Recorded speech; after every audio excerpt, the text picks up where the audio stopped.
Next दोस्तों शुरुआत करते हैं आज के इस वीडियो को। स्वागत करता हूं सभी का इस चैनल पे। तो वीडियो की शुरुआत करेंगे एक बहुत ही इंपॉर्टेंट अपडेट के साथ, बाजार की रणनीति एंड साथ साथ में प्रॉपर तरीके से अंडरस्टैंडिंग, सारी बातों को क्लियर करेंगे। तो वीडियो को ध्यान से जरूर देखें। आगे बढ़ने से पहले दोस्तों इंपॉर्टेंट अपडेट जो कि आप देख सकते हैं अपनी स्क्रीन पे, ये एक व्हाट्सएप चैनल है और इस व्हाट्सएप चैनल के माध्यम से बहुत से आपके डाउट जो है वो क्लियर होंगे। मार्केट में कौन सी कंपनी कैसे परफॉर्म कर रही है, क्या टाइप्स हो रहे हैं, क्या बिजनेस एक्टिविटी हो रही है, ये सारी अपडेट दोस्तों आपको इसी प्लेटफॉर्म पर मिलेगी। इसके साथ साथ दोस्तों नेशनल, इंटरनेशनल, डोमेस्टिक्स हर एक लेवल की खबरें जो कि स्टॉक मार्केट से रिलेट करती हैं, सारी आपको इसी प्लेटफॉर्म पर मिलेगी, जो कि आपके पर्सनल डेवलपमेंट के लिए बहुत इंपॉर्टेंट है। तो ज़रूर इसको फॉलो करें, जिसके लिए आपको नीचे रिस्पॉन्स में लिंक मिल जाएगा, क्लिक करके फॉलो कर सकते हैं। नेक्स्ट दोस्तों इसके साथ साथ एडिशनल हमारा ऐप भी है और उस ऐप की अगर बात करें तो ऐप के माध्यम से आपको प्रॉपर क्लियरेंस मिलेगी, प्रॉपर आपको कह सकते हैं गाइडेंस मिलेगी कि मार्केट में कौन सी पोजीशंस कब लेनी है, किस तरह का मुनाफा कमाना है और कितना प्रॉफिट लेके आगे निकलना है। ये सारी अपडेट आपको वीडियो के माध्यम से वहाँ पे स्टॉक्स के बारे में सारी मिलेंगी। तो इसके लिए करना क्या है, सीधा सा नीचे डिस्क्रिप्शन बॉक्स में आपको लिंक मिल जाएगा। लिंक पे क्लिक करके सबसे पहले ऐप को डाउनलोड करें। डाउनलोड करने के बाद प्रोसेस को फॉलो करें एंड आगे की रणनीति को समझे, जो भी वीडियो के माध्यम से वहाँ पे अपलोडेड है, जो कि हर एक दिन की स्ट्रैटेजी हम प्रॉपर तरीके से रिसर्च करके अपलोड करते हैं। तो ज़रूर इस दोनों चीज़ों को फॉलो करें। अब बात करते हैं दोस्तों बाजार की एक्टिविटी के बारे में। आज के दिन का बहुत इंपॉर्टेंट मोड और सबने ऑब्जर्व किया है, तो देख सकते हैं बाजार का मूड बेहतर तो था, लेकिन समाव कुछ और भी चीज़ें एडिशनल देखने को मिली हैं। कंसर्न पॉइंट ये है यहाँ पे कि सबसे पहले अगर बाजार का मूड अगर देखें तो क्लोजिंग एक अच्छी नोट के साथ तो ज़रूर है, जो कि 25,000 के लेवल पे बाजार ट्रेड करता हुआ नजर आ रहा है। लेकिन यहाँ पे एक छोटा सा कंसर्न पॉइंट ये भी है कि बाजार में तेज़ी होने के बावजूद भी कुछ पोजीशंस में गिरावट रही है। मतलब अगर ओवरऑल सेंटिमेंट्स की अगर बात करें तो बहुत से ऐसे स्मॉल एंड मिड कैप के स्टॉक्स हैं जहाँ पे प्रॉफिट बुकिंग देखने को मिली है और कंसर्न बिल्कुल क्लियर है, दो वजहों की कह सकते हैं वजह से। तो इसके हम प्रॉपर डिटेल ही करेंगे, लेकिन पहले टेक्निकल पॉइंट को देख लेते हैं। तो टेक्निकल पॉइंट व्यू से अगर हम देखें तो ऑब्जर्वेशन के रूप में 25,000 का लेवल टच तो ज़रूर हुआ है, लेकिन सस्टेनेबिलिटी बहुत ज़रूरी है। ये तो दोस्तों मार्केट में कह सकते हैं क्लोजिंग हो गई थी, जिसके कारण लगभग बिल्कुल नियर अबाउट 25,000 के आसपास की क्लोजिंग है। इस हिसाब से ऑब्जर्व करें तो दोस्तों यहाँ पे सपोर्ट लेवल जो बनता नजर आया वो है लगभग 24,750 का है। इसके साथ साथ अगर हम बात करते हैं बेसिकली इंपॉर्टेंट रेजिस्टेंस पॉइंट, तो दोस्तों रेजिस्टेंस पॉइंट है लगभग 25,150 के आसपास का लेवल। अगर मार्केट इस लेवल को क्लोज करता है पॉजिटिव नोट के साथ और सस्टेनेबिलिटी दिखाता है, तब जाके मार्केट इसके ऊपर 25,250 के लेवल पे ट्रेड करेगा। लेकिन पहले 25,150 का लेवल क्लोज करना और उसके ऊपर की क्लोजिंग होना ज़रूरी है। तो ये दो इंपॉर्टेंट फैक्टर्स हैं जिन पे हमें ध्यान रखना है। सबसे पहले दोस्तों डोमेस्टिक लेवल की खबरों को कवर कर लेते हैं, जो कि यहाँ पे सबसे बड़ा कंसर्न पॉइंट बाजार के लिए आज के दिन का रहा है। अगर हम यहाँ पे देखें तो आज के दिन mid cap and small cap in category के स्टॉक्स में जो है गिरावट या फिर फ्लैट क्लोजिंग देखने को मिली है। सबसे बड़ा कंसर्न यहाँ पे ये देखने को मिला है कि इन दोनों सेगमेंट में गिरावट या फिर फ्लैट क्लोजिंग इस वजह से है क्योंकि एक इंपॉर्टेंट अपडेट ड्यूरिंग मार्केट में हमें देखने को मिला। और दोस्तों वो अपडेट है रिपोर्ट के माध्यम से, जो कि कह सकते हैं सेबी के द्वारा जो चीज़ें चेंज की जाने वाली है डेरिवेटिव मार्केट या फिर कह सकते हैं डेरिवेटिव कॉन्ट्रैक्ट को लेके, और वो है वीकली एक्सपायरी को ख़त्म करके मंथली एक्सपायरी में कन्वर्ट करना। तो ये चीज़ें हमें एक बाज़ार में रिपोर्ट के माध्यम से देखने को मिले, जिसकी वजह से बाज़ार में एक प्रेशर क्रिएट हुआ। क्योंकि दोस्तों यहाँ पे हमने पहले भी डिस्कस कर रखा है, क्योंकि इससे पहले जब खबर आई थी इस चीज़ को लेके उस वक्त भी इसी तरीके का डेंट पड़ा था ज़्यादातर एक्सचेंज वाले स्टॉक्स में। हालांकि एक्सचेंज वाले स्टॉक्स में डेंट तो पड़ा ही पड़ा है, लेकिन इसका असर जो है बाकी स्टॉक्स में भी हमें सेलिंग के रूप में देखने को मिला है। यहाँ बीएसई सबसे ज़्यादा इफेक्टिव रहा है गिरावट के लिए। इसके साथ साथ अगर बात करें डिपॉजिटरी वाले जो स्टॉक्स है, जैसे अगर हम एनएसडीएल की बात कर ले या फिर सीडीएल की बात कर ले, क्योंकि अगर मॉर्निंग की अगर बात करें तो इन द मॉर्निंग मार्केट में ये सारी चीज़ें बिल्कुल भी नहीं थी।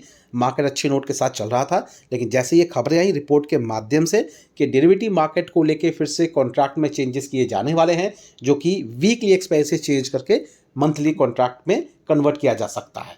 अब इसकी वजह से ही बाजार में प्रेशर क्रिएट हुआ।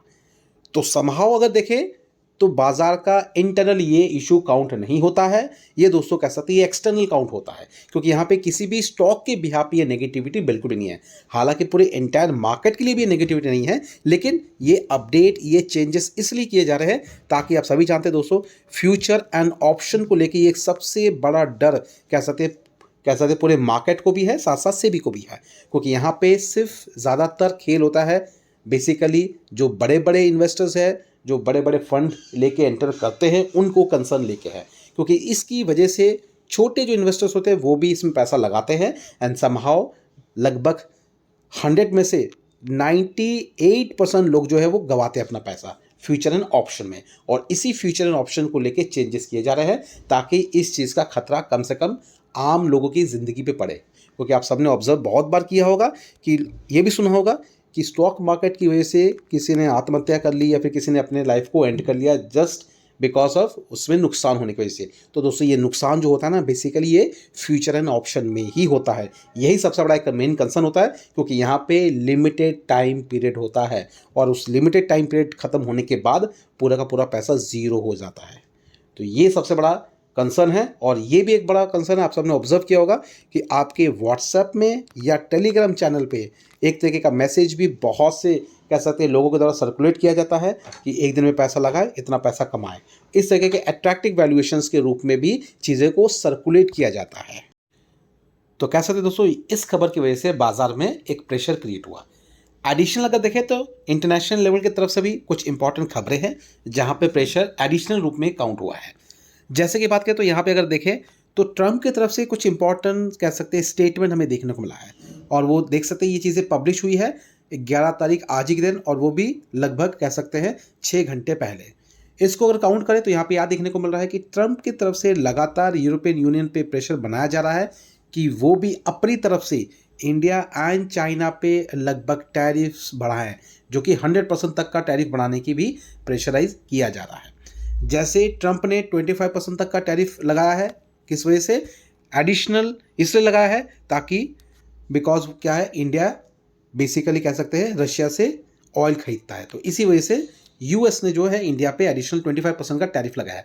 और इसी कंसर्न के चलते आप देख सकते हैं रिपोर्ट के माध्यम से देखने को मिल रहा है कि यूरोपियन यूनियन पे लगातार ट्रंप प्रेशर बना रहे हैं कि इंडिया पे एंड चाइना पे इन दोनों पे वो भी अपनी तरफ से टैरिफ्स लगाए। तो ये भी हमें बीच बीच में खबरें मिल रही हैं। इसके साथ साथ एडिशनल खबर ये भी है कि इंडिया एंड ट्रंप के बीच में जो भी इशू क्रिएट हुआ था वो सॉर्ट आउट होता हुआ नजर आ रहा है। तो ये भी हमें चीज़ें ऑब्जर्व देखने को मिल रही हैं। दोनों फ्रंट पे ये बातें ऑब्जर्व है। अब इस तरह की चीज़ें होती है नहीं होती है ये तो दोस्तों हमें आने वाले समय में पता लगेगा, लेकिन फिलहाल इस तरह की खबरें बाजार में देखने को मिल रही है। नेक्स्ट उससे इंपॉर्टेंट अपडेट बेसिकली कह सकते हैं इंडियन रुपीज़ के बिहाफ पे है। तो इंडियन रुपीज़ में कह सकते हैं प्रेशर, डॉलर की बात करें तो लगभग अभी फिलहाल 88.37 तक देखने को मिल रहा है। और अगर देखें तो ये ऑल टाइम हाई के करीबी है, देख सकते हैं। अगर हम देखें तो 88.37 जो कि पहले लगभग देखें तो लगभग 88 रुपीज़ या फिर 87 रुपीज़ के करीब ट्रेड करता था। तो ये भी एक बाजार में डेंट का पॉइंट काम कर रहा है। तो ये कुछ एक्टिविटी है जिसके हिसाब से देखें तो बाजार का मूड आज के दिन थोड़ा सा बिगड़ा ज़रूर है। अब रही बात कल के दिन का इंपॉर्टेंट डे रह रहा है, क्योंकि कल एक इस हफ्ते का आखिरी दिन भी है, शुक्रवार का दिन है। तो इस लिहाज से भी बाजार पे बहुत सी चीज़ों पर नजर रहने वाली है। एक्सपर्ट्स की राय क्या होंगी ये चीज़ें भी हम कवर करेंगे आने वाले नेक्स्ट वीडियो में। अब आगे बढ़ते हैं, बात करते हैं कुछ इंपॉर्टेंट पोजीशंस को लेकर। नेक्स्ट दोस्तों अगर बात करें तो देख सकते हैं यहाँ पे गोल्ड का प्राइस लगभग 1,12,295 के करीब ट्रेड करता हुआ देखने को मिल रहा है 24 कैरेट के हिसाब से।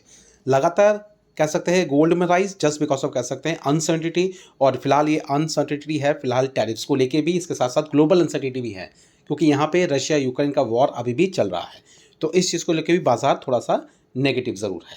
लेकिन यहाँ पे हमें ये भी देखना है कि अगर गोल्ड का प्राइस इस तरीके से इंक्रीज़ हो रहा है, इवन इस माहौल में अगर देखें तो दोस्तों इस माहौल में जनरली अगर देखा जाता है कि गोल्ड का प्राइस डिक्रीज़ होता है, लेकिन अभी आप देख सकते हैं बिल्कुल ऐसा नहीं है। यहाँ पे चीज़ें बिल्कुल विपरीत है, ऑल टाइम हाई के करीब है। तो आने वाले समय में तो फेस्टिवल सीजन शुरू भी होने वाला है।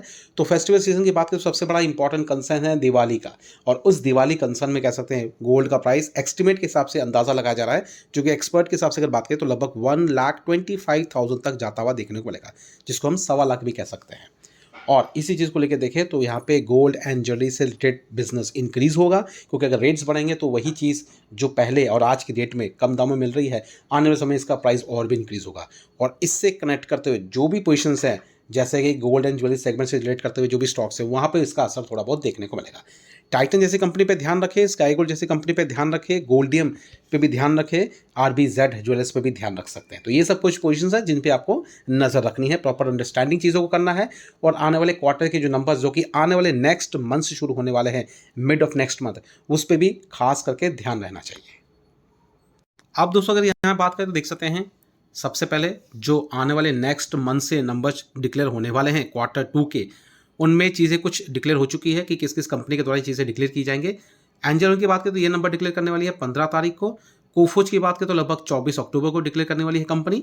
इससे पहले ही मतलब अक्टूबर महीने के मिड 12, 13 या 14 के बीच बीच दोस्तों TCS के द्वारा नंबर डिक्लेयर होंगे। इन्फोसिस के हो सकते हैं, डेट अभी तक कंफर्म नहीं है, बहुत जल्द आ जाएगी। विप्रो के भी नंबर भी डिक्लेयर होने वाले हैं। तो ये बहुत इंपॉर्टेंट जाइंट कंपनी है जिसकी शुरुआत TCS से होती है नंबर की, तो इस पर भी नजर रखेंगे। उसके बाद रोड मैप ये हम देख सकते हैं कि मार्केट में ये पोजीशंस कैसे ट्रेड करती है। तो चाहिए दोस्तों फिलहाल इन सारी अपडेट के साथ, इंपॉर्टेंट खबरों के साथ मिलते हैं अपने नेक्स्ट वीडियो में। लेकिन बिल्कुल ना भूलें दो चीज़ें, एक है व्हाट्सएप चैनल और दूसरा है हमारा ऐप। दोनों को फॉलो और सब्सक्राइब जरूर करें, जिनका लिंक आपको मिल जाएगा नीचे दिया डिस्क्रिप्शन बॉक्स में, तो जरूर फॉलो करें। तो अभी वीडियो को एंड करते हैं, मिलते हैं नेक्स्ट वीडियो में। Thank you watching and bye.